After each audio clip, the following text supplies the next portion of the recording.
It's the Lonely Island and Seth Meyers podcast. All right, we're just going to get into it. Hey, everybody, this is Seth, and this is the Lonely Island podcast. And we've had an incident with one of our members that we want to address right off the top. Our dear friend Yorma, can we hand it over to you to explain? I feel like the minute you said with one of our members, everyone was like, I know who it is. No, here's the thing. Oh boy, I'm a very active guy, as all of you guys know. I love building things, and I do have a place up in Connecticut. It's like this super old farmhouse. It's built in 1739. It's very funky. Keith's been there. It's a vibe. It's like very Calvin Hobbes. It's very nice.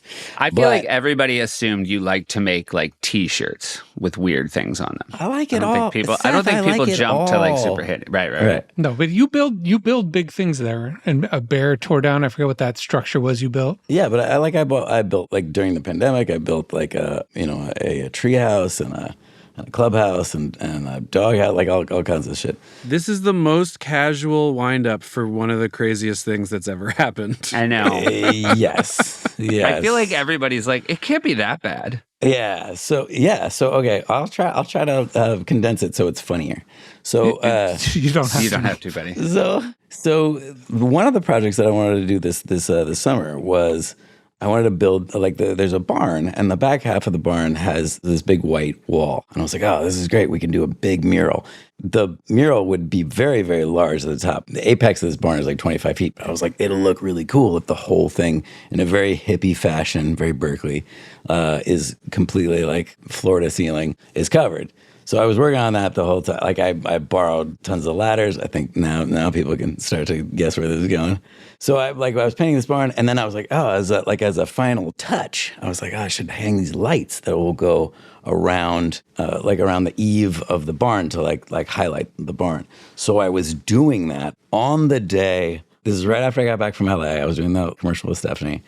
I flew back, and then my daughter's birthday was gonna be on a Sunday. Sunday morning, my wife is like, why are we doing this now? And I was like, oh, well, it's good. It'll be great. It's going to look really nice. So I'm using this ladder that my neighbor let me borrow, and he was like, hey, this ladder is bad. Like, you shouldn't use this ladder. Like, it doesn't have like a footing thing. And I was like, nah, it'll be good. So then I lean it up against the thing. I'm almost done with I've done most of the house. When this happens, I'm probably 20 feet off the ground on this very rickety ladder, and I have it diagonal. So if you can picture that the legs are not good, the base of the ladder is not good, and Those are like the key part you want to be good. Yeah, my friend Morgan was offering to help me, but I was like, he went inside to get some water. Oh man. So I'll just do this myself. So I felt it give way, like it's starting to go on, and I'm like, oh no! Like in this moment, like my life flashes before my eyes, and I'm like, oh no, I gotta get off this ladder. I literally have enough time as I'm falling to be like, I'm gonna die. And so I drop, I look over, I literally see the yard, and I'm like, this is gonna hurt a lot. And I fall straight on my butt, taking all of the impact on my butt. Then I do a lot of screaming and cursing. Keep in mind, it's my daughter's 5th birthday party, so I think that wasn't, it wasn't the coolest way to start the day. Oh no. And anyway, so I'm like, call an ambulance. It was very hot rod, actually. It was like the moment that the dude broke his femur and immediately was like, I'm not good. Yeah. Anyway, and I already feel sort of numb, right? So I hit the ground. I'm tangled up in the ladder. I'm like I know something's really bad. I go to the hospital. It turns out that I have shattered my pelvis on my left-hand side, pretty badly. My sacrum has detached from my spine. By the way, all of this sounds worse than it is. No, dude. Have we told people he's in the hospital bed right now? Oh yeah. I'm in a hospital bed right now. Yeah, this is 2 days post surgery, right? And the surgery is okay. Again, I wonder if at any point people were just because of how long it took. We're like, oh, I hope he's just stuck at the top of a ladder. So I'm podcasting from the top of a ladder. Yeah. That'd certainly be better. That would be better, like Rapunzel. But anyway, so sacrum is shattered as well, detached from my spine. I broke my L5 lumbar, like whatever. A disc is like bad now, so they gotta chuck that out. But basically, they have to like figure. It takes a while like to schedule surgery because they wanted to do like the front part and then the back part as well. And anybody who's had like pelvis stuff happen, apparently, I mean, I do get a lot of credit here, which is nice. Like everybody who talks to me is like, oh wow, that's real painful. So it is truly like the most. I know I'm laughing about it right now, but like it is probably the most rugged thing I will ever experience. And honestly, it's been described as life-changing. But then on the plus side, all the doctors have been like, yeah, but you'll be walking within like 3 to 6 months and you'll be back to like all of the stuff that you normally do. And so we shall see. And I think a lot of it's going to have to... Were they that positive before the surgeries, or was there a more... The surgery couldn't have gotten better. But like going into the surgery, was there a chance that it would have taken longer than 6 months? Was this like a situation No, where... I think that was best case scenario. Like everyone has said across the board, like this is just some really fucking painful shit, and you got to like just do a lot of work. So I'm just gonna have to like fight through the pain. I mean, I've already gotten up. I've gone to the bathroom like with help and all that sort of stuff. But I'm gonna have to go to like acute rehab and no, it's definitely no joke. And I know that maybe it's not the funniest way to start a podcast. I appreciate you're saying it all with a smile on your face, but as someone from afar that has just been hearing about it, it's been horrible. Like, not for me, but I'm just saying. It's been a really rough stretch. Just to be super clear. Yeah, that's kind of why I was sending you guys videos, because I was like, I don't want you guys to think I'm, And you are on, I assume, a lot of pain medication right now. Yes. But I try to keep it as sarcastic as possible, Keith. No, and we love you, but I also just want to say that we've all been worried sick. You already know, so I'm not saying this for Yorm's sake. I'm trying to think for the audience's sake. Yeah. Like that it has been a really scary week and really... and we're glad that you didn't hit your head and that you're not dead. Oh, dude, I'm. It's so weird to say this, but I'm like insanely lucky. And then the craziest thing was that like my doctor came in this morning and was like, oh yeah, if you had hit your heels, like if you'd landed on both your heels, that would have been 10 times worse. I'm like, 10 times worse. Like I didn't know pain that like that level was possible. Like it's like. It's pretty rugged. To echo Keeve and stress how scared we've all been, there's also that really unique thing when you have a group of friends like ours who have just this pattern of sort of glib, sarcastic texting. When news like this breaks, it takes a minute to just like fully have it register what happened, because Jeff, our producer, had texted Yorm and I, hey, you guys have to record, one of you has to record those ads today. And then like we got the text back was like, hi, this is Mari, who's Yorm's wife. Hi, this is Mari texting from Yorm's phone, and then basically gave us the gist of what Yorm just told us, which is 20-foot fall. Yeah. There is that question when you're, comedy people, like how long you let it go before you say something kind of shitty. Well, I mean, like, don't you think it should be instantaneous? For me, that was until last night. Oh, what'd you lay on him last night? We were texting last night, and this is what, a day and a half, 2 days post-op? Yeah. I said, not sure if this is the best time to bring up, but do we think the door is officially closed on you dunking now? Right. And then I immediately panicked and said, dice roll to try a joke this soon. Apologies if that was too soon.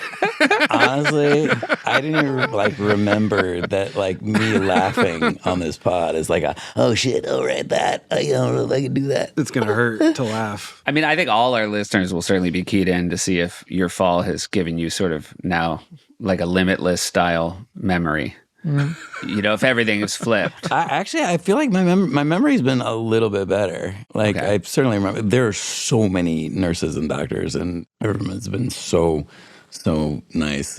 Shout out Sarah in particular, my nurse. Hey, shout out Sarah. Yeah, she's the shit. Shout out to everybody over there. Yeah. This is not a joke I told you, and hopefully nobody here thinks it's inappropriate.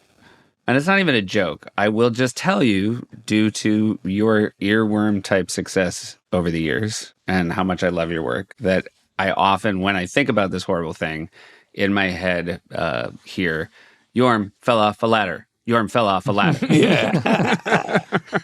Fuck. I mean, it's so hard because as a comedy person, so what Seth's reference is that when we did this photo shoot, and we may have talked about this on the spot. About we have, okay. Course, yeah. But us falling up this horse and just being, all three of us being so glad that we filmed it. Like, but it is so hard just as a comedy person not to be like, fuck, I wish I had, like, because my kid immediately asked me, I was like, do you think that it would have been funny to see it if it was on video? And I was like, yeah, definitely. Like, without the audio, yes, I think it would have been hilarious. My God. Hurting yourself in a real way. I tore my ACL, and I can't remember if I talked to you guys about it, but you immediately do the Will Ferrell bit of like narrating your own pain. Yeah. Yeah. Like, oh God, that is so bad. That is so bad. Yeah. It's not, call an ambulance, call me. And like one time I cut my finger really badly. And when I think about it was with Chester, we were roommates in college, and I cut my finger really bad. And I immediately was like, within a week after it happening, imagining how you responded and the things you said immediately is funny to you. Yeah. Because it's so heightened and cartoony. It's also great because it's so exactly you. Yeah. Where you're like, oh, I guess that's the type of shit I guess that's my say. pure self was like, oh God, I don't want to lose my finger. I had early COVID. Axel like tripped and hit his like chin on a stone step. Yeah. And it was just like a gusher of blood. Yeah. And I was losing my mind. And Alexi was like, he's gonna be fine. I'm like, he's not gonna be fine. And you can't go to the ER because it's fucking COVID. And then like literally 6 minutes later, fully cleared up, little tiny scratch. I was like, God damn it. Fucking really, really rolled in too hot on that. Wait, did I tell you guys because this is almost like force majeure level embarrassing, where we had this like grease fire in our apartment in New York, and this fucking toaster was going off, and I threw a greasy rag. I didn't realize that like there was grease on it, sort of thing. I made it worse. Fucking flames shoot out of this toaster, and the first thing I said was, "Grab the cats, let's get out of here." Like, yeah. And it's there's over. people above us in our apartment. Like, so like, I'm like willing to like let everyone die, I guess. And Mari just closes the door of the toaster oven. The oxygen goes out and it turns off. But I had just said it. You were ready for like, so I just revealed. I just revealed who I was as a person. And I was like, oh, I guess, or that you could do that too. Oh yeah, no, you're right, because oxygen and whatnot. Fucking bonkers. We're all hilarious cowards. Oh, totally. Hey, more importantly, how are you guys? Like, how's everyone's? Thanks, Jerome. Thanks for checking in. Yeah. So sick. Do you want to stay on for this whole thing, Yorgi? Or you maybe want to... Yeah, I mean, I probably should bounce because I do have to like get into like regimens of like taking drugs and whatnot. Yorma, we weren't expecting you to come on the cast at all, post breaking every bone in your midsection. I also just want to show like a certain level of dedication to be like, this is what it takes. This fucks me in perpetuity now because... That's my goal. Yeah. Anytime I'm like, oh, I can't. And you're going to be like, why? Yeah. Are you in the hospital? Are you break your bedridden? back in 3 places? Yeah. How many metal rods did you just get put into your butt? You're already trying to figure out how expensive it's going to be to build a hospital bed set. just so you can send us pictures of a little backdrop. We're like, we want to see your feet. I actually broke 3 pelvises. Pelvi? Oh shit. All right, Yormi, we love you. Yes, I will probably jump off, but you know what? Next week though, I think I'll be able to make it because I'm not doing much, guys. Do hate to be this guy. Yeah. Feel like a thank you's in order for the fact that after I got that text from your wife, I did the ads. Oh my God. Oh, you know what? That's the real reason. Again, we can do it next week, but whatever. That's the real reason I got on, Seth. It's just a thank you for doing the ads. If this had happened to any of the rest of us, we would not be on this pod. So Yorm really has trumped us. Yorm loves Yorm is really, you're general of the Quaid Army. It's official now. Yeah. Wait. Well, we love you. We've already talked to you off. This isn't, we don't need a podcast to publicly do things like I don't know what you call it, performative weird shit. I'm going to do it. We're trying to shuffle you off the pod now for you to get the care you need. Yorm, we love you. you're our brother. We're so glad you're okay. This is me being performative. Thank you. Okay, so you're cool with the performative Yeah, stuff. I'm being performative, but I mean it, so it doesn't. It counts. I just got a really good Instagram post ready. We're gonna get so many likes. It's gonna be so. Oh yeah. What a good spin. Here's the thing. Like, we also talked about how like I wasn't really involved in this episode, right? Yeah. Oh, Firelight. Yeah. Yeah. So you maybe timed it intentionally this way. I did. Yeah. You were like, oh, should I climb the ladder? Well, I wasn't really involved in Firelight. In the ambulance, I was like, oh, thank God. I was just checking text from Kevin. I mean, it does seem like, I feel like, obviously not Happy Gilmore amount of time, but like a Hot Rod 2 where Kevin falls off a ladder does feel like, certainly like Act 1. Kevin does seem like a character that would have like a rear window situation. No, he's been. You guys heard it here first. Seth hated Happy Gilmore too. What the hell? Dude. Need them clicks, bro. Clicks. Just because your arms hurt doesn't mean we don't need them clicks. Oh my God, I'm so excited about this turn. Clicks, bro. He's the clicks guy. A lot of people in the comments have realized that Andy is now just a full podcast guy. I love pods. Yeah. I love press, and I love pods. Them clicks. Yeah. Yeah. All right, we love you, Yorm. Love you, buddy. Love you too. I'll talk to you guys soon. All right, love you, Yorm. All right, bye, dude. Bye, guys. Seth, do we want to throw to commercial, regroup, and then Firelight it? Let's throw to a commercial. And if you're wondering why it's just me, well, Now you know. now you know. Because you're a hero. Because you're a goddamned hero. Support comes from Quince. As the nights start to cool off, I've been leaning into making my bedroom extra cozy, and honestly, switching to Quince bedding was the best move I made this season. It just instantly makes the space feel more elevated and comfortable. Quince's linen sheets are the real deal. Light, breathable, and made from 100% European flax. They're relaxed, refined, and get softer with every single wash. I've also been loving their plush duvets, pillows, and quilts.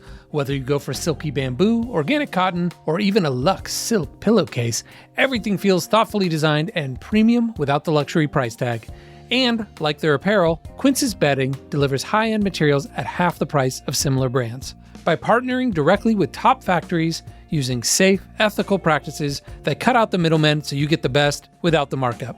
Now, they asked me what I wanted, and I said I needed a new duvet cover, and it's a nice white one, and it is very nice. And it is, I would agree, cozy and elevated feeling at home. And yeah, their stuff seems real good. So I don't mind. That's why, I don't usually do the ads, but I was like, for Quince, put me in.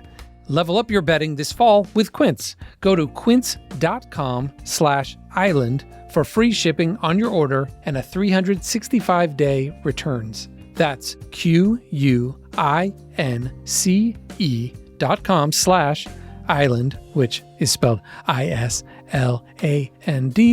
Free shipping and 365-day returns. Quince.com/island. Support comes from Wonderful Pistachios. Wonderful Pistachios is the don't hold back snack. They're healthy and they're tasty, so you can snack without holding back. Wonderful Pistachios is the craveable snack that tastes too good to be good for you.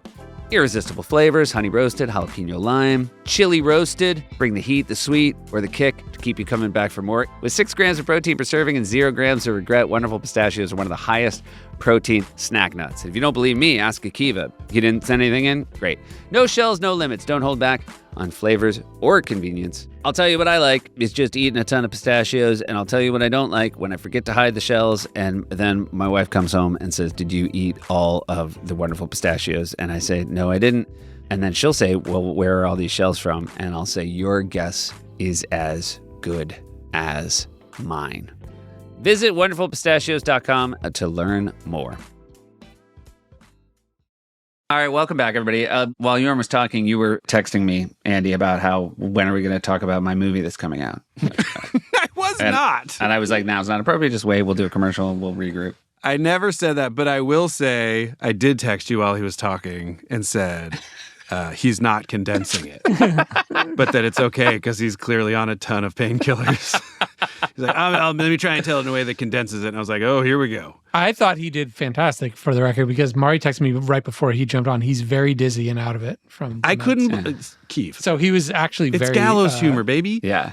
I can't believe he came on at all. When he said he was going to, I was like, please don't. That's insanity. And then he was just a pure joy. Yeah. He had a smile on his face the whole time. But it is funny to rip on a guy who just had surgery and is on major painkillers for not keeping it brief. Yeah. Only when that person is Yorm. Of course. I was referring to the fact that you have a movie Roses coming out, Andy. I'm very excited to see it. Yeah. It's out. And it did sort of extend the tale of Frisbee Press. It did. It is. And Roses, by the time people hear this, is out. Great. Yeah. I got to talk a lot more about Frizz, which was nice. Yeah. And we were saying Andy did Digman Press right into Roses Press. So he's just out there a lot right now. Yeah. Feeling a little exposed, frankly. Do you feel like the questions have gotten a little bit better? And I'm just saying that because, look, there was some like TikTok-y video stuff where like Kate was asking you questions, our friend Kate McKinnon. Yeah. And they were good questions and it was actually good content. And I know we bust on like press tour stuff all the time, but I felt like there was some fun stuff. I think people have gotten better. I mean, getting to do it all with Kate and then a tiny bit with Benedict and Olivia was wonderful. It's what you want. You can do things that are actually hypothetically funny and fun. Yeah. Andy, for people that don't follow what movies are coming out, will you give me the 30-second, tell me who's in this movie and how big your part is? The Roses? Yeah. The Roses is Benedict Cumberbatch and Olivia Colman are starring in it. Me and Kate McKinnon play their friends. We play a married couple. And it's written by Tony McNamara, who wrote Poor Things and The Favorite and created the show The Great. And it's directed by Jay Roach, who you probably have heard of because he directed all the Austin Powers and Meet the Parents movies.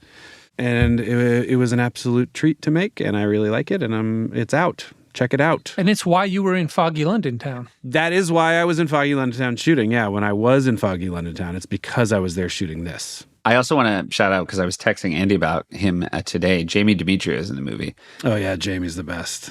Super funny British actor who's in a great show, which I think is on whatever they call HBO's streaming platform now. Stath Lets Flats, which is an A+ show. He also has a really funny comedy special, which I think is on Netflix. Yes, it's great. And so I'm very excited. And you were in New York, but it was heartbreaking because I wasn't, and we were very upset to not. I did end up getting dinner with Shoemaker and some other buds, which was great. And Seth, you helped me get a res, and then you paid for dinner, even though you weren't there. Whoa, from afar? Yeah. Did they say who paid for it when they brought it over? Oh yeah. Okay, you want to tell everybody? Oh, they didn't say. I asked them to say that Frisbee bought dinner. Oh, they did not say that. Okay, gotcha. They blew the bit. Damn it. They blew the bit. They blew the bit. That was, I did want them to make a big show of but again, like I'd already had to like completely bend the knee to get a reservation at that point. I can't. I'm not going to say where we ate, but I will say we ate a burger, prime rib, and a French dip. Yeah. You figured out. Pretty sure anyone in the New York area can figure that out pretty quickly. Yeah. It was so good, and thank you, buddy. Even though they blew the bit, it was such a nice night. I mean, again, the act was more important than the bit. It would have been great if I was like, oh my God, thanks for the res. Oh my God, also I want to pay. Also, can you wear these little ears? And and can the rest of the staff make ghost noises? But by the way, I mean, not to rewind, but the whole time we were there, we're just thinking about the fact that Yorm is like going through surgery. Yeah. And like, we were there, the other folks we were there with, Jake Szymanski, Brandon Trost, are both friends of Yorm's also, and we were all like toasting to Yorm and being like, I hope he's fucking okay. And the whole press days, it was all happening in the background, and it was so fucking stressful and scary. So we're just so happy he's all right. Yeah. Yeah, today's definitely the first day, last night and today, where it feels at all safe in any way. By the way, if it was me, it would be another month before I would acknowledge anything else on planet Earth. Yorm's just so bounce back Teflon guy and wants to be social, and he just is out there. He is. I mean, if man of the people. If an optimistic outlook is important for this kind of recovery, I mean, he is the best of us. Yeah. For that. Of the four of us, I'd say he would definitely take falling and breaking his pelvis the best. Yeah. Definitely. So back to New York, a lot of Quaid armies hurled at me out there. It's a real Quaid Army city, and again, you're amongst the people again. It felt real nice. So anyone who hit me with a Quaid Army, I appreciate it. It made me look real cool in front of my peers. Cumberbatch is your peer? Well, equal? Comedically. What about on the payroll side? I guess it depends on the project. Are we talking like Doctor Strange or anything else? The Roses? All of them, no. Okay, good. Great. I have a clip. This is a really short clip. It's Arnold. That's why I think. And just see if you can guess what movie this is. If either of you can guess, I don't know what you'll get. Joseph P. Brenner. What's a P stand? Pussy. Excuse me? I'm sorry, what was that? The music dropping and the scene moving on. Yeah. And the guy just rolling with it. He was fine with it. And he's all, you're in. Yeah, see you around. He gives him a point to see You're approved. What is the context? and then he just walks away, and those violins, those big, all the string section. Dun, dun, dun, dun, dun, dun, dun. He nailed it. What movie is it? The movie is called Raw Deal. Oh, I remember Raw Deal. Early Arnold. Yeah, with the slick back I hair. don't remember the context or what has happened in the movie. I tried right before I got on here. I had 10 extra minutes, and I was like, I wanted to find the dog farting that we talked about from Dirty Harry to present it to you guys. Yeah. And I didn't find that, but I found this random one that I want to believe that was an Arnold improv on the spot. It's hard, though. It's all set up. But no, what if it was like, what's maybe the they had P other Ps. stand for? He's like, payback's a bitch. Right. And then he's like, could I do one for me? Yeah. Right. And they're like, I think pussy's pretty good. The smirk on his face, he liked I it. would probably use that one. And the guy's just like, all right. Yeah. They didn't tell him, and that guy rolled with it great. They're in the edit. He walks It's away. like, wow, I don't remember that. Dude, that was all Arnold. Yeah. I mean, it doesn't make sense, but it's fun, right? Yeah, people will remember it. Oh, okay. Jeff's saying he just found a YouTube clip of the dog farting. Are you guys curious to see it? Yeah. Oh, man. You know, I've never seen a dog fart before, so let's check this out. Oh, you seem to be all right. I'm fine, but you better get it together.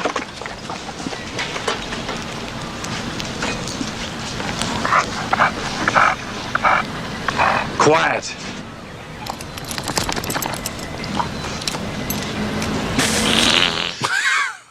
I wish the clip should have gone another shot, I think. He tells the dog to be quiet and it farts. It turns around, exposing its anus to camera and then lays a fake fart. Big old dog dick, too. I think Clint Eastwood has one other line or a look after that. There's no way it doesn't cut to the next scene. It's good that you mentioned it, Seth, because we were all thinking it. That's Sandra Locke, the actress, and they were a long-term couple, Clint and her. Oh. Yeah, so. And, It's from Sudden Impact, which I think is the fifth one. Yeah, where they're just like... I'm willing to wager that that fart wasn't in the script also. I'm going to guess they had footage of the dog. It wouldn't face forward. It kept turning away from camera, and the editor was like, you know what? I'm just going to roll with it. Yeah, they actually famously had one of the editors from Tim and Eric Awesome show. Good job. It's an impact. And they would just find the comedy out of Yeah. There was one edit of it where the dog farted like 17 times in a row in succession, the same clip. Every time they said quiet, they used every take of them saying quiet. So they went quiet, And then it went, fart, quiet, fart, quiet. And the dog went, spaghetti. Andy, real quick. Yeah. Did you see Vulture top 14 tennis scenes in movie history? No. All right. Would you be surprised to know 7 Days in Hell made the list? I would certainly hope it did. How many tennis movies? Interesting. Yeah, okay. How many tennis things are there even? Well, congratulations. 7 Days in Hell, which is a real reminder to me when, because I have a lot of friends with kids now who like your work. Right. And they like that the podcast is pointing sort of Brooklyn Nine-Nine fans towards the digital shorts. Right. I'm excited to say, oh, well, guess what? Your next class is 7 Days in Hell. Yeah, except it's not for kids. Well, that's what I mean. I feel like once they get through the shorts, it's like, you know what I mean? Like Brooklyn Nine-Nine kids who then do, they get through Jizz in My Pants and whatnot. And then it's like, now it's time. Jizz in My Pants famously is for kids. Well, right. Because Jizz 7 means Days in Hell is Jizz just means a full-on, dirt fest. It's HBO all day. What number do we land? 11. So 7 landed at 11 out of 14. Yeah, that's correct. Now, did they not put Challengers first just because it's too recent and they didn't want to have a recency bias, and so they thought they had to bury 100%. Literally, what they said in the entry was the only thing that's keeping this as number one is we think everybody will blame us for recency bias, but it's very clearly it should be number one. It should be number one. What was number one? Blowout, that Antonini movie that fuck Antonini. But it's Blowout's great. It seems like an arty tennis scene of like mimes playing tennis, like miming tennis. And then is it what was it, Paul Bettany and Dunst movie? That made it. That beat Sandberg. That's Wimbledon. You beat That's Annie insane. Hall. That's insane that they beat us, though. Wimbledon beat 7 Days in Hell. Go to hell. Oh, Annie Hall, but that's just like a scene, isn't it? Yeah, they give it Annie Hall and what's his other tennis movie? Match Point. Yeah, that. They put those like 12 and 13. Annie Hall's, they're like playing in those indoor courts, right? Yeah. And then kind of the same in Squid and the Whale. Was that also on there? Squid and the Whale, very high. Yeah. Maybe 3. Yep.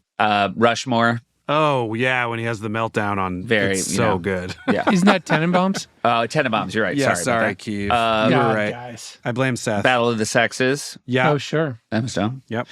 It's going to be good tennis movies and some fun times. That's fun. Yeah. You know what I say is tennis is like a relationship. Oh. In what way? Well, this is a new take. Keep going. We want to hear more about this. Yeah. Just like the conversation between you and your opponent, the mind games and the back and forth. the back and forth. Yeah, exactly. It's a conversation. It's a relationship. Keep your angles covered, that sort of thing. Every time me and Andy play, at the end, I jump over the net and I kind of spread eagle my arms and legs and I land in his arms and he catches me, but he knows it's coming. So he's like got his center of gravity, right? He throws his racket to the side and we hug it out. Keith, did you know that Seth has another version of that? What's that? Seth says tennis is like a relationship because once you score, there's no more love. Damn, that's really good. I mean, I know I say it, but it still makes me make that noise when I hear it. I'm just so proud of myself for coming up with it. Kind of disgusting. That's your personality, dude. I don't know what to tell you. I love it. That it has always been and still is and always will be your personality. Hey, this is Andy. I'm interrupting the pod wherever is deemed fit. No one asked me if I got Queen Bee on the pod when we recorded, and I did. So I just wanted to make sure that that was covered. I'm not sure. I'd leave it to our crew and our whole team to drop it in wherever they think is appropriate. But yeah, I quibbied. Thanks for nothing, everybody. Yorm, you're off the hook, obviously, for this one. The Twilight movies were giant movies. Taylor Swift was and is now even a bigger star. And yet we're, once again, just not racing into the short. No, we're not. Keeve, do you want to congratulate Taylor and Kelce and get some clicks? On the engagement. Well, people have been, next to the Frisbee passing away, people were like, I wonder what the take's going to be from this pod. Yeah. And it's just a hearty congratulations. Yeah. Seth, you want to congratulate him? Maybe double down on our odds of some clicks? I mean, a hearty congratulations indeed for me as well. I almost feel, and again, I know the two are not connected, but was Frisbee's death in some way sort of a cosmic tipping point for their love to bloom? See, now we're crossing some click streams. Yeah, a little bit of click world that I want a little credit. Crossing that clickbait. Yeah, well, you heard it here first. Seth thinks Frisbee's death was the reason that Taylor and Travis got engaged. Cosmically. I don't think like they heard about it. I just think those who pulled the strings in the cosmos and these sort of, Yeah, energy is finite. Yin yang wise, without it's a zero-sum game. Right. It moves around in mysterious ways. And yeah, Frisbee's positive energy returning to the void was then available Right. for the Kelce Swifts. That's okay. Airtight. And that's, I think, a perfect segue into this week's short. Firelight. That Seth wrote. This is another Seth Akiva collabo we did. Yeah. There's only a few in the whole course of the thing. We had the Peyton Manning United Way. Yeah. Am I forgetting? Maybe me helping on one of those monologues or something. Yeah.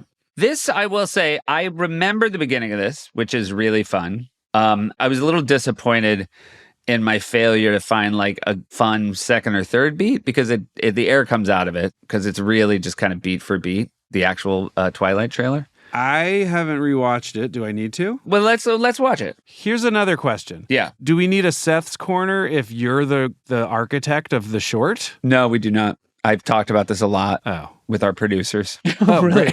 Yeah. I was begging for it, and they shut me down. You were mulling this all week. They're like, bro, you're the main event, brother. Yeah. But did Peyton Manning from the United Way have the SNL digital short logo? Yeah. Okay. It did. All right. And thank God. Yeah. Because otherwise it was just fucking lobster claw. I had to do something to get myself out of that fucking jackpot I put myself in. But here's the thing. Taylor Swift's really good. Her Kristen Stewart's really good. She kind of keeps biting her lip in a way that's really fun. Mm-hmm. Hate her. Great Frankenstein makeup across the board. Andy, you're in it twice. Oh. Any guesses as to... Two different characters, you mean? Yeah. Oh, it's exciting. Uh, One's going to be the Taylor Lautner role, maybe. Yeah, but what's he? Because remember, Taylor Lautner in the movie is a werewolf. So what's Andy in this? Oh, A dog? No. a mummy? A mummy, yeah. And your name is Lomax, which is just such a fucking funny thing to just give you your name of a character you tried to get on that you couldn't. Yeah, you have to be like, here's your Lomax. You're like, but he's a mummy now. Like, that's not Lomax, though. All right, so I'm watching it today, Keeve, and we're going to watch it together. I'm watching it today, and I'm just kind of like disappointed. Like, Andy shows up as a mummy, and like I know that's because Taylor Lautner was a werewolf, so in a Frankenstein movie, Andy would be a mummy. But then like I don't come up with anything funny for Andy to do, even just like we should have him walking. You know what I mean? Like there's no. I just feel like it's just the ideas on parade of like, what if Twilight was instead of this, it was this? So what are the other monsters? Yeah, then none of the fun of like, and then because it wasn't like somebody was saying like, but don't do any comedy on top of it. Yeah. So this is just a little soft. It's a little soft. And Yorm, again, as we said, picked a great week to not be on the pod because I have no memory of what he was doing. He was probably writing something. No, because I'm looking through the rundown. I don't see what he was up to. Again, saying picked is pretty loaded, but yeah. We'll get to this. But Bunny Business wouldn't exist without Firelight. Yeah. Because this opened up the space for Bunny Business. That's my point. That's right. And that's what I'm kind of getting at is that you have Taylor Swift, massive. You have Twilight, massive. You got Keeve at the helm, looks great. Yeah. And yet I don't think about it at all. And I think about Bunny Business all the time. I think about Bunny Business all the time. I watched them both back to back today. Yeah. Bunny Business is so rad. Well, thanks. I love Bunny Business. And we went on to do Horse Sense and one other one even, I think. Was it Horse Sense? It wasn't like Horse Play or something? Horse Play. I mean, what does Horse Sense mean? No, you can have a horse sense about something. Isn't that horse a phrase? sense is a thing. Yeah. Okay. It's a thing. It's just not what we chose, you know? Yeah. We chose horse play because it was horses playing baseball. Oh, right. Yeah, it's a colloquial phrase from the late 1800s that's still used fairly often today. Horse sense. I think I had it on my mind because there's a movie called Horse Sense. Sound practical judgment. Yeah. Yeah. I don't know. I feel like it wasn't Horse Sense. I mean, Bunny Business, right away, people know what that movie's going to be. Horse Sense. Disney. Okay. That one's probably interesting because it's probably about horses and it's kind of a play on words. Let's just say I've seen it and it wasn't my choice. Oh, you've seen it? Oh, right. There's a lot of horses in your house. Yeah, my daughter likes movies with horses in them. So I saw a later career Joey Lawrence tearing it up. Wow. What was his horse movie? Horse Sense, bro. God damn it, Seth. It's like you fucking hate my guts, dude. God damn. That was Joey Lawrence in the picture you just showed us? Yeah, I mean, they were in profile and he was a lot older. I thought it was a young Sam Neill, for what it's worth. I'm sure both of them would be flattered to hear that. Yeah, why not? I mean, look, Joey Lawrence, I think you lost track of after Blossom, Yeah, totally. but not me. What did he say when he wanted the horse to slow down? Oh, man. Whoa. Oh, man. Thank you. I mean, I just had to, it was hard for me. I was like, I got to get out of the way of this one because this is like watching magic at work. Oh, you mean do one of my main best impressions? Yeah. Let's just say me and Keeve hook each other up. Do you think that's why they cast him? No joke. They were like, what is the character saying when he's teaching horsing? It's like... Where you can't even see his mouth. He's just like a wide shot of a stunt guy on a horse going, whoa, whoa.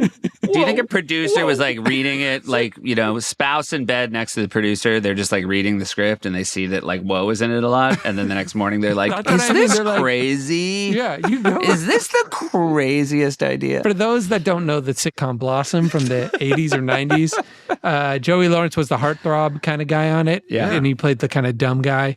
And his catchphrase was, whoa. Right. And then Blossom's catchphrase was, I'm going to host Jeopardy. Remember? I do remember her saying that, yeah. She kept saying that. She kept being like, I have this theory about how the universe was created. There was like this interview that somebody posted recently, and it was Sam Neill and Jeff Goldblum were getting interviewed together talking about Jurassic Park.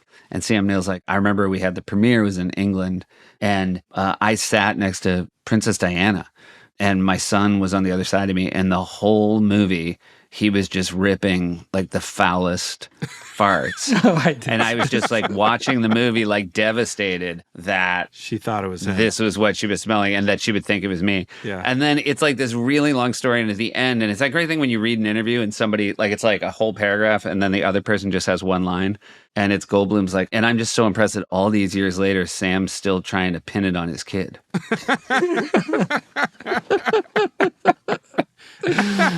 It's really good. Perfect. Two dudes that are good times. All right, so I'd like to talk more about Bunny Business than Firelight, but again, it's fine. It's fine. Can I pitch something? What? Can I pitch something? Yeah. Let's go into Firelight and then maybe Andy's Corner. Great. Oh, love it. Good. We'll switch them ups. All right, I'm going to play this.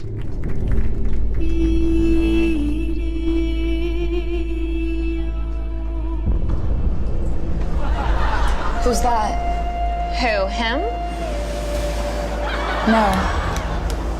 Them. Those are the Franks. They don't hang out with anyone else. So you were also a fake out Edward Cullen. Yeah. It does look better than I was expecting right off the It bat. looks great. And we're cutting in footage from the actual trailer, which was a the drone shots. Wait, Keeve, you didn't get the helicopter shot of the forest? You fucking cop-out artist guy. But even this, I'm impressed with how, because I was just doing stupid color correction using rudimentary tools. I'm impressed that I even was able to get it this close. And we're just in the NBC commissary. Right. Good depth of focus. He's cute. That's Philip. Don't bother. We'll see him. Don't bother. Stella, please sit with Philip.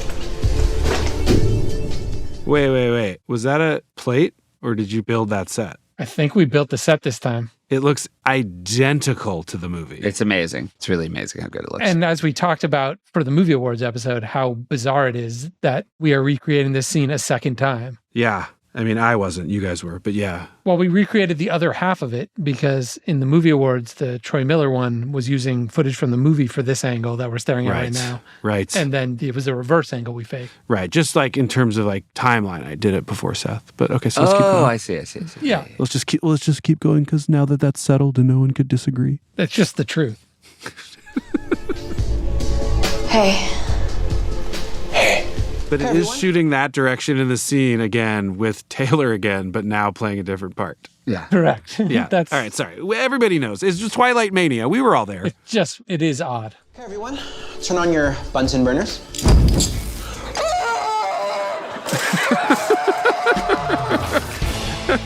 Yeah. Frankenstein's scared of fire, Seth. Frankenstein's scared of fire. But by the way, no problem with the first minute of the sketch. Now, Yeah.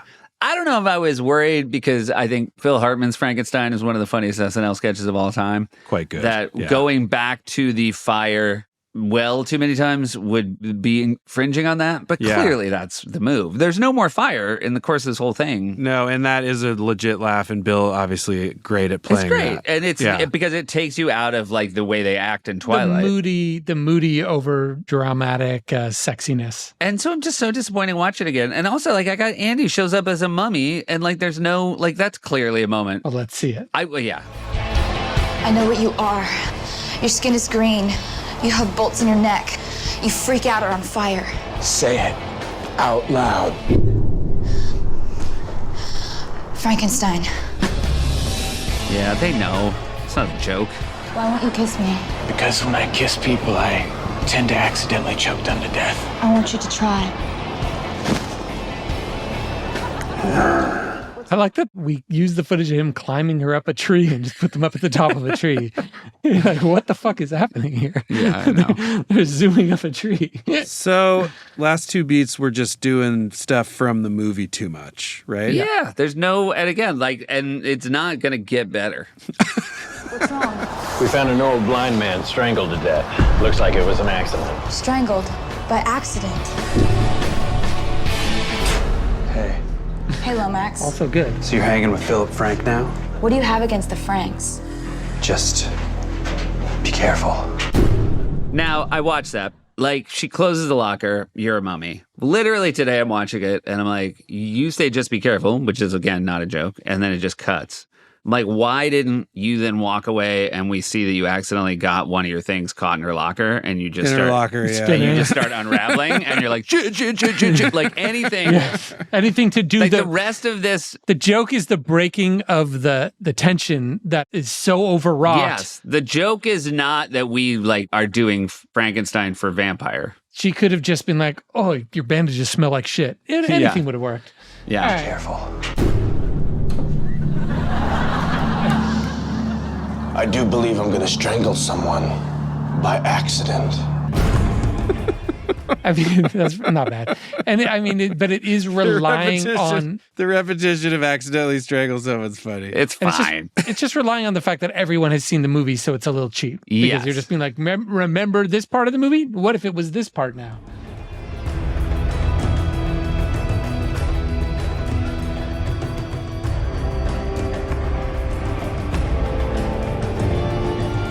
You are my life now. You're choking me. Sorry. It's an accident. Okay. I would love another shot at it. That's what I'm going to say. Were you on set, Seth, when we were shooting? No.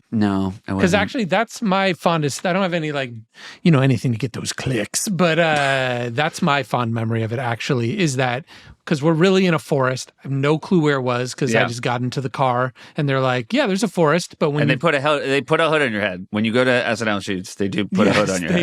They always put the kidnap hood on. And then you're magically at a forest. But that was exciting alone, just to be, you're stuck in Manhattan all the time. And all of a sudden we were just in a real forest with a Steadicam. And my dad was visiting randomly and had nothing to do because it was just him visiting alone. And so he just came. So I have these really fond memories of being in a forest. And then Taylor, she brings her mom almost everywhere. Right. So her mom and my dad... Clicks. They straight up made out. No, but whoa. But you never have parents on set ever. Yeah. And then we had two parents just like having eating some sandwiches and like sitting in chairs, and we would both go back and be like, "How you doing, Dad? How you doing, Mom? Need anything? Okay." And it was very adorable having parents on set, not just one but two. Taylor already, obviously, I keep saying this, already a huge deal, nowhere near as stratospheric as she is now. And was, over the course of that week, I wasn't on that set, was such a delight to be around and such a pro. Agreed. We had a lot of fun. And then before Bunny Business, do you want to talk about the monologue thing? Because I remember that's my only other memory. I've talked about it. I feel like I've talked about it on so many podcasts. So to be brief. Because I was there. I was in that room. When she came in. With you. Oh, yeah. So you can speak to this because I'm glad somebody is there to sort of support my memory of it, which is she came in and said, I wrote a monologue song. Or she told me I wrote a song for the monologue. And I said, great. And she said, can I play it for you guys? And I remember I've always felt my true nightmare in life is to be in a room where somebody close to me is playing guitar and singing a song while looking at me. Literally. Also, when it's the host that you have to keep in a really good mood. So the last thing you want to be is like, sorry, your song isn't good enough. We're going to write something else. So you're just dreading like, oh my God, how are we going to get out of this? Shame on me, right? Like I'm already jumping ahead to when the song's over and me being like, yeah, I mean, I think we'll do that, and then maybe we'll work on something like just already. You'd been working at the show a while, though. Not shame on you. Like, yes. you encounter every version of this at some point when you work there. Sometimes it works out, sometimes it's not. I just underestimated, which would not be a mistake I would ever make again with her incredible acumen as a songwriter and knowing exactly what the assignment was and writing a perfect song for the occasion. Yeah. Now you would have no doubts. You would just know. Yeah. But she was like 20. And I was in there being like, oh, I'm so glad I'll get to be the one being like, I don't know why they're not using it. It's so good. I had no responsibility. I do remember in front of her, she sang the song, and I went over to the phone and I called the writers who were working on the monologue, and I was like, she just ate your fucking lunch. There we go. Whatever you're doing. Pens down, everyone. Throw it, pencils down. So you've told the story too much, but just the really fast version is she came in, she played the song for us, and it is literally what the monologue is. Yeah. Like zero changes. We just sat there, and it was an entire song that was her opening monologue. We were like, okie dokie. That's it. I really do believe Lauren was like, yep, that's it. Yeah. I think it was just me, you, Lauren, and Higgins. Yeah. I like glitter and sparkly dresses, but I'm not gonna talk about that. In my monologue, I like baking and things that smell like winter, but I'm not gonna talk about that.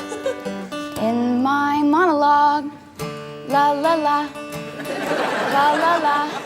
I like writing songs about douchebags who cheat on me, but I'm not gonna say that. In my monologue, I like writing their names into songs so they're ashamed to go in public, but I'm not gonna say that. In my monologue. She was received the news very kindly and had to run. Like, I think she had to again then go run down and rehearse something else. And yeah, the four of us all sat there and were like, "Were it always so easy?"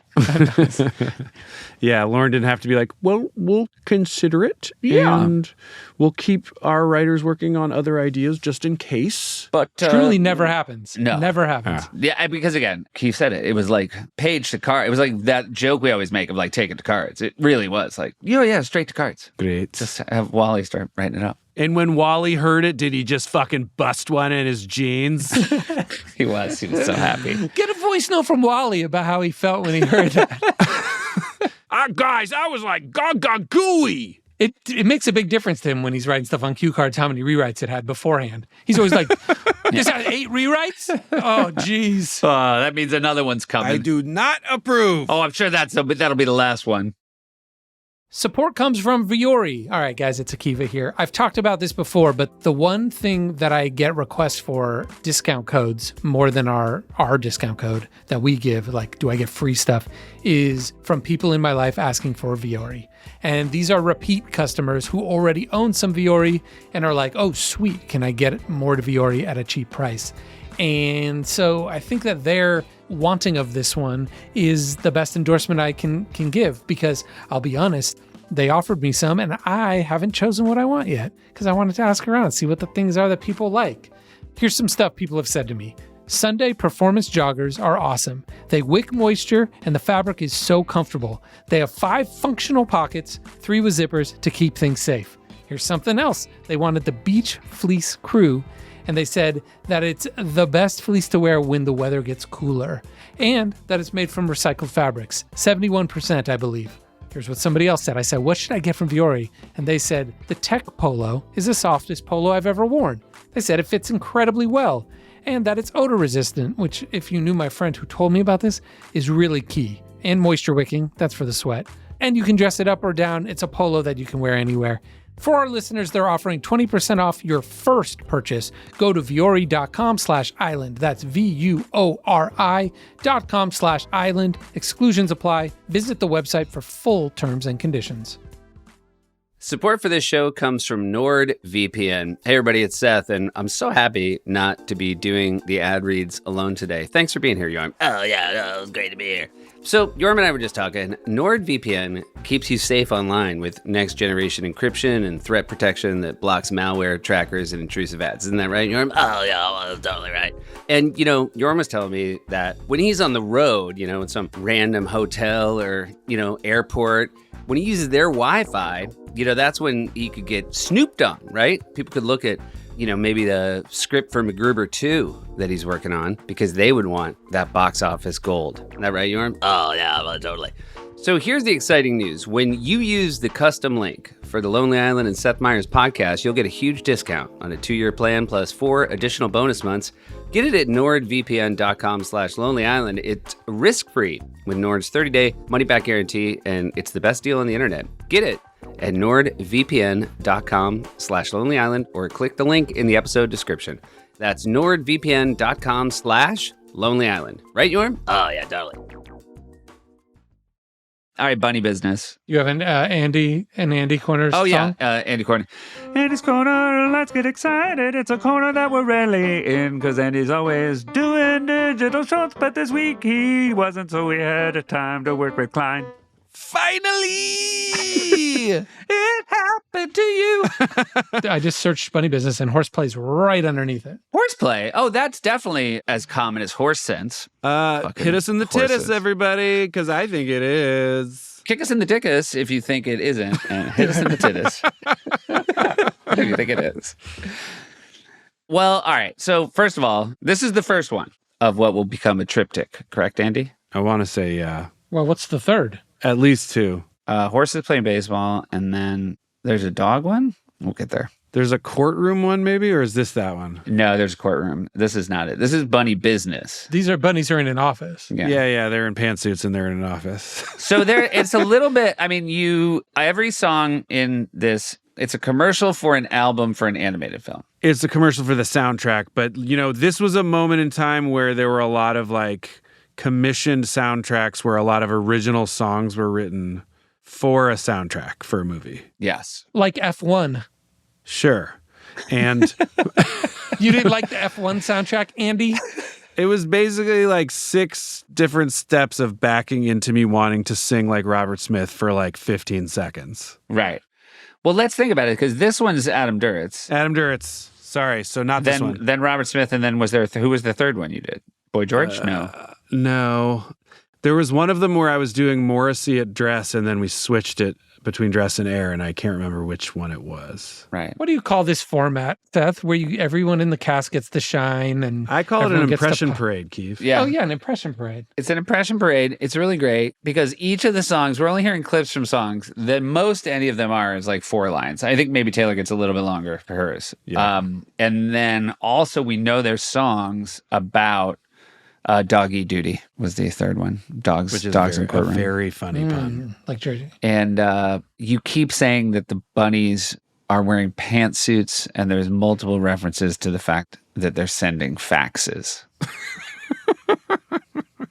Should we watch it? Yeah. I got it ready. All right, let me load it up. And then we're going to listen to the F1 soundtrack. Start to finish. Start to finish. This fall, there's only one movie that has kids hopping for joy. Bunny Business, the story of a couple of bunnies with a lot of ambition.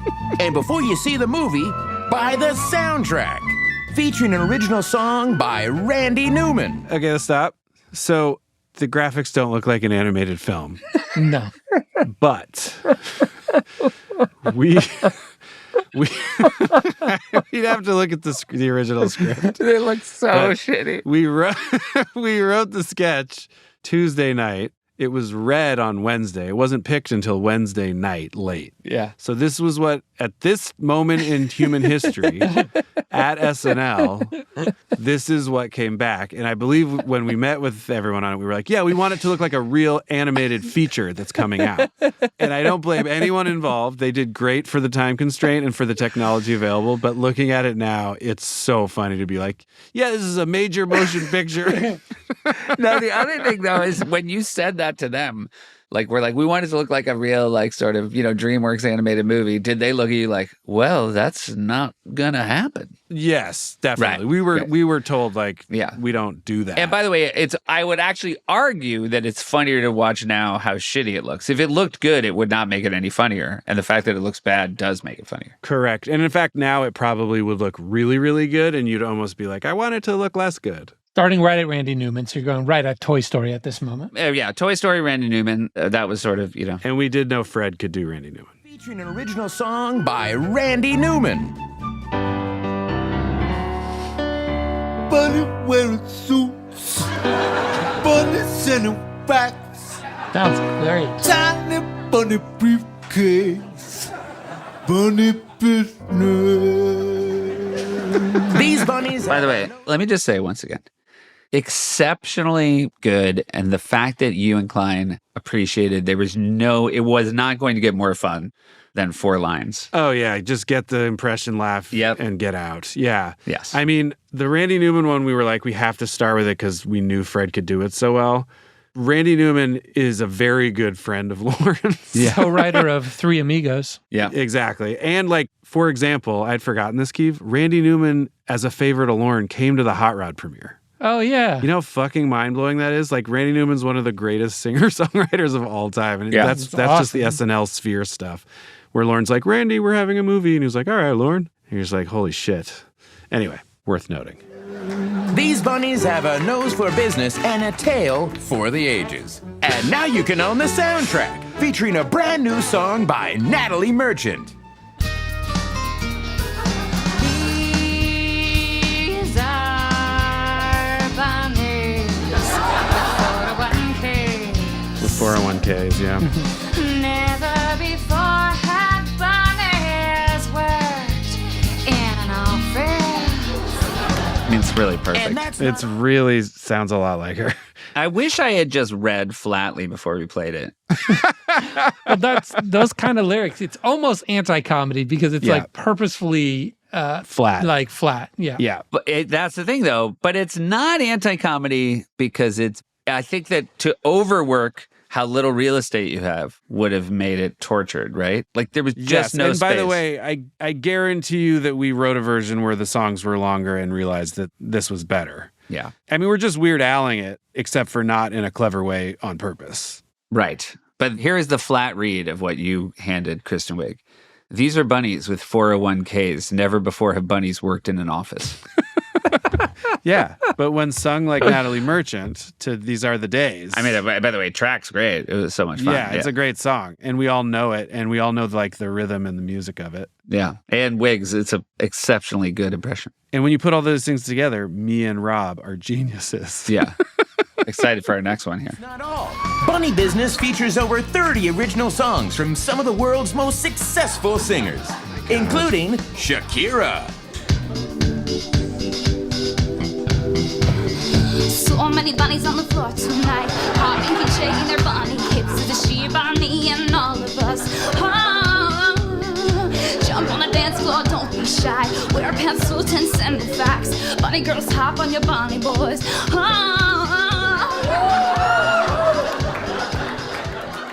I mean, sounds a lot like. What's that? Sounds a lot like. Oh, yeah. Shakira. Yeah. She's doing the wolf one. It's nuts. And also, I don't know if you remember, not who you would probably jump to for her. And I'm guessing that she said, I have a Shakira. I think we probably asked, and she said a few things that she thought she had a version on. Yeah, and she said Shakira, and we loved it. But that was so fun because it's so far, it's the most far field from her that you could have. Whereas I'm sure she, at the time where I think people thought of her more as country. Yeah. Like there would have been so many classic country choices to make. And it was just such a blast to see her do Shakira. Yeah. Let me just do a dry read on one of the lines you gave Taylor Swift. Wear pantsuits and send a fax. Just sing that like Shakira. It's just, it's elegant lyrics. Wait, Andy, don't say until I read the lyrics who you think this is doing an impression of who. Ready? Yeah. Bunny business song, sha-la-la-la, bunnies in pantsuits, Mr. Jones. Yeah, that's going to be me. I forgot that you just put Mr. Jones at the end of it. Well, yeah. And Mr. Jones, fellow Bay Area guy, I think, right? Yeah. When you hear the words animated bunnies, you immediately think of Adam Duritz from The Counting Crows. Bunny business song. Sha-la-la-la-la, bunnies in pantsuits. And Mr. Jones. Yeah, and threw up a deuce. Not bad. Yeah. And you did a fantastic job, and you wrote the whole thing with Klein and buried yourself deep within. And that's being a team player, too. Yeah. Yeah. Serving the show. Yeah, serving the show, just trying to get in there. Business. Little kids like bunnies, but they love Eddie Vedder and Christina Aguilera.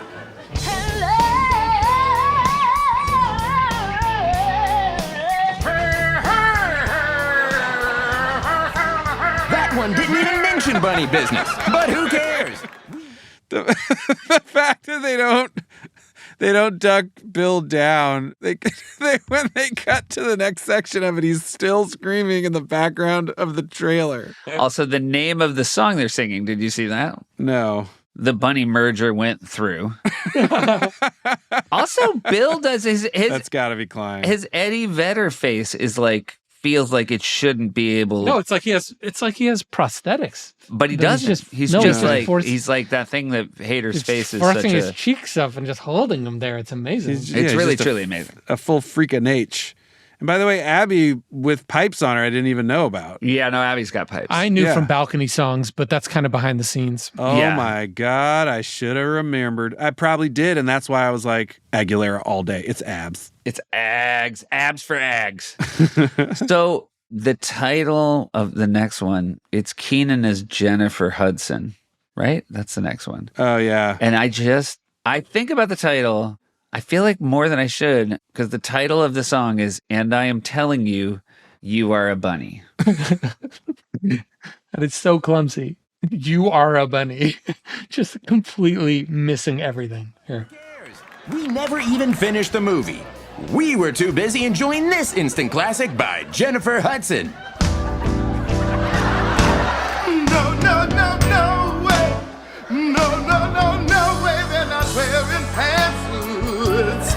It's a whole big mess of funky bunny business. And you're gonna pay me.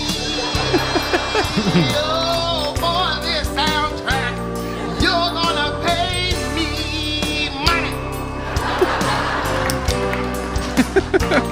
The Bunny Business soundtrack. Even if you buy it, our careers are over. Yeah. Joyful. Can't front on the funk. So much fun. As Seth says. Hey, it's Andy again, interjecting here. First off, I got Queen Bee again 2 days later after we recorded. But more importantly, during our recording, I had asked Rob Klein to send a voice note about Bunny Business, and he wasn't able to do that at the time, but he did send one in late. So here's that. There won't be any reactions to it, obviously. Okay, bye. What's up? This is Rob Klein with a late voice message about Bunny Business. I do remember that we had kind of pictured there being sort of these Pixar-style animations in between the interstitials, and then realizing that it would take like 2 years and $50 million to make those. So one member of the graphics team kind of like heroically stayed awake for like 72 straight hours just to even give us the graphics that we had, which turned out great and we appreciated. And I also remember, I don't know what you guys said, except that it's, was well respected and treated with respect and dignity. Another thing I remember was sitting under the bleachers with Lauren, and it started. And then the first one is Randy Newman. Fred is Randy Newman. Obviously, Randy Newman is one of Lauren's friends. I don't know how much we had thought about that or processed that, but it started. Fred got a laugh because it's Fred. And then Lauren just kind of looked at me sadly and was like, "That's one of my best friends." And we were parodying him. Why? Because he had written a sweet song for Toy Story that people loved and was of a piece with his entire body of work. I don't exactly know. It's hard to retrace some of the thinking, but it was done lovingly, obviously. So there you go. Yeah, and it went so just fine that we did 2 more. I'm excited to get to him though, because you're Robert Smith is still pinnacle Sandberg for me. You're a nice man. I like how the words you say and the way your face looks as you say them. So cut after dress, we have a potato chip. Yeah, but I feel like we talk about it when we go to Blake Lively. Yeah, but interesting. And Taylor Swift wanted to do it. She was fighting for it. Really? When we do potato chip, let's dig up the dress. Yeah. Hey, Marine World Africa, we talked about it, was originally in Redwood City, then moved to Vallejo. Yeah, Vallejo. Redwood City, that's much closer. It then changed to Six Flags Marine World, and it now is Six Flags Discovery Kingdom. Still there. Oh, on the same location. Yep. It's a Six Flags. Well, guess what? We will go there if they roll out the fucking red carpet. I think they might. Hey, this is exciting. Brenda and Sean was at 76,000 views, over 15 years after it came out. And somebody checked, it's over 87,000 now. So plus 11K for Brenda and Sean. Whoa, that's God, that's the Quaid bump. Bro, you got that Quaid bump. You're welcome, Lorne. You're welcome, Lorne. Also, someone said I'm a father who's shown my daughter's 7 and 10 hot rod a bunch. And now every time they come back from a restroom, they say, the bathroom here is nuts. Oh, that is a dream. That's a real good one. Also, K-pop Demon Hunters got the Quaid bump this weekend in the theaters. A lot of industry rags variety were, giving us a lot of the credit for that. Yeah. A lot of the credit. You're welks on that one. Somebody said, hey, is it possible, am I wrong? Does your idol from K-pop, Demon Hunters, sounds a little bit like Finest Girl? Someone else texted me about this. Okay. Finest Girl from Popstar. And the answer is per Lin-Manuel Miranda. Mm-hmm. I said all 3.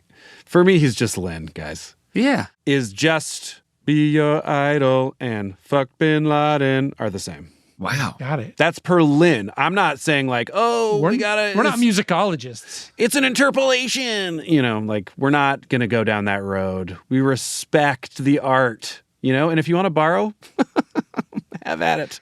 One of our producer, Jeff, sent a comment on Spotify. It's a verified account, so it seems legit, that Questlove Amir commented on the pod. This is literally Questlove's first comment on Spotify. That's how much I love Threw It on the Ground. He's the greatest. I mean, Lynn, there's a lot of talk that like Lynn, we got to get Lynn and Quest to do our next round of Criterion. I think they're down. Yeah, they're Great. down. Okay. I didn't even know you could comment on Spotify. I didn't know either. Is that another place where we cull questions from, Jeff? Just for the listeners right now when they want to get a question answered? Yes, Jeff says. So what are the main places legitimately for us? It's you guys look at YouTube comments, you look at Spotify comments, Instagram comments under the post. Got it. Yeah. Email, YouTube, Instagram, Spotify. Oh, and then there's the email. What's the email again? Yeah, throw it in. thelonelyislandpod@gmail.com. I say we just leave Jeff's voice in for that. Definitely. Yeah, great. Thanks, Jeff. I mean, we're running a little long, but I think we can probably just cut all the Yorm stuff, right? I think we're kind of wrapping up here, but yeah, we're wrapping up. I'm gonna have some stuff I need to loop back on next app, but I gotta bounce. Okay. All right. Well, guys, I love you, but I never pick favorites, but I will just say I love Yorm most of all this week, and I hope he's on his road to recovery. Likewise. Yep. Love you, Yormy. Love you, Yorm, and love you guys. Love you guys. Love you. Later, Arnold. Later, Quades.